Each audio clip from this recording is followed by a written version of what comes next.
On July 7th of 2020, Gege Akutami, the mangaka behind Jujutsu Kaisen, was asked how they create their characters by French outlet Le Figaro, and Akutami-sensei had this to say. Others are born initially as a concept, for example Gojo, which represents the paroxysm of force. Paroxysm. What a fascinating word that means a sudden attack or violent expression of a particular emotion or activity. And I began to wonder, what does that mean for Gojo? How is he the paroxysm of force? It's worth noting that force isn't the best translation. It might be better to say strength, something obviously edified in the man called the strongest. This is your host Fury, transmitting from the far side of the galaxy, asking you to bear witness to the strength that stuns his students and smites his foes as we explore the paroxysm of force, Satoru Gojo.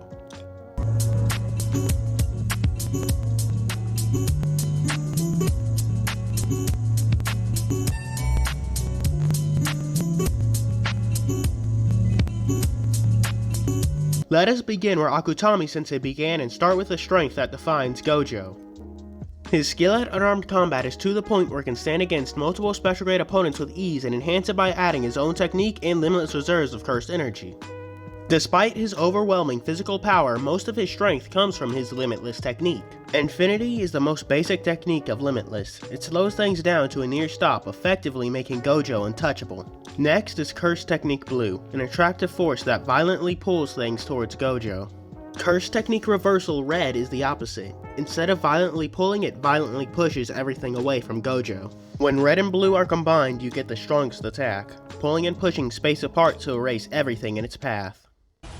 術式順転青術式反転赤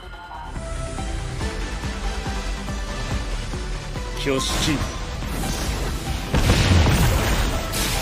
紫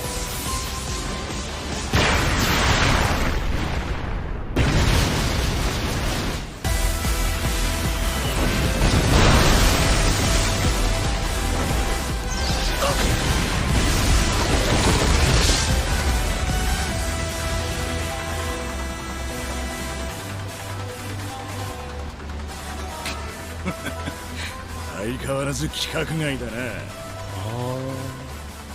これでは払えたかどうかもわからん。 He breaks the rules by having an automatic shield that can block any attack and a spear that can pierce through any defense. On a thematic level, Limitless is perfect for a character that has no limits, literally making Gojo an untouchable, unstoppable pinnacle of power.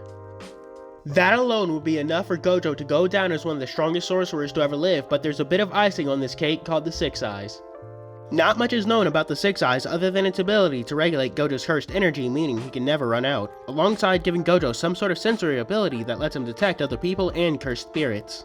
And it is this technique that is used for his domain expansion. 領域展開無料空所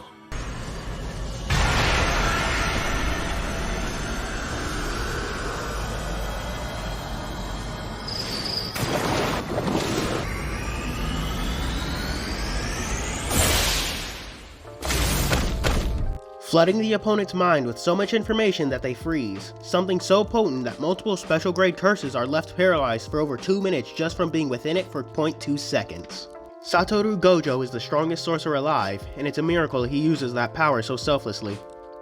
Quite fitting since his family name of Gojo means cooperation or assistance, a trait Gojo excels in even above his few special grade peers. Yuki Tsukumo is chronically absent, Yuta Okutsu is still a student, and Suguru Geto is... Suguru Geto. Unlike them, Gojo goes out of his way to help others. He's willing to postpone an execution at the request of his student, but moreover, he's the only special grade directly fighting the conservative heads for the sake of others. And his given name of Satoru is the Japanese verb to understand or to know, already indicative of his job as the teacher of Tokyo Tech. He's the knowledgeable tutor that instructs his students to get stronger while understanding their shortcomings, pointing out Megumi's inability to give it his all and delighting in his students' personal growth. However, what's more interesting is that Satoru is derived from Satori, the Buddhist word for sudden enlightenment. Put together, Gojo's name means the sudden enlightenment of understanding, a name that perfectly describes the most important moment of Gojo's life, the moment in which Gojo became the paroxysm of force. Here's the spoiler warning for you anime onlys, but before you go, you should know this is actually a 5-part series on Jujutsu Kaisen, so leave a like and subscribe to know when the next transmission is out. With a spoiler warning and the even more important shameless shilling out of the way, let us talk about Gojo's sudden enlightenment during the Star Plasma Vessel arc. You see, a young Satoru had been tasked with defending Riko Amane from a horde of assassins sent after her, one of those assassins being the man, the myth, the Dilf himself, Toji Fushiguro. Aside from getting this alien to believe in Dilf's supremacy, it was this man who couldn't even use sorcery that brought Gojo closer to death than anyone else. And he would have been brought all the way if Satoru hadn't had a Satori, a sudden epiphany that led to Gojo surviving a series of attacks from Toji and gaining the fundamental strength that defines him by finally understanding reverse sorcery, unleashing his newfound knowledge in a literal paroxysm of strength that he would begin to embody.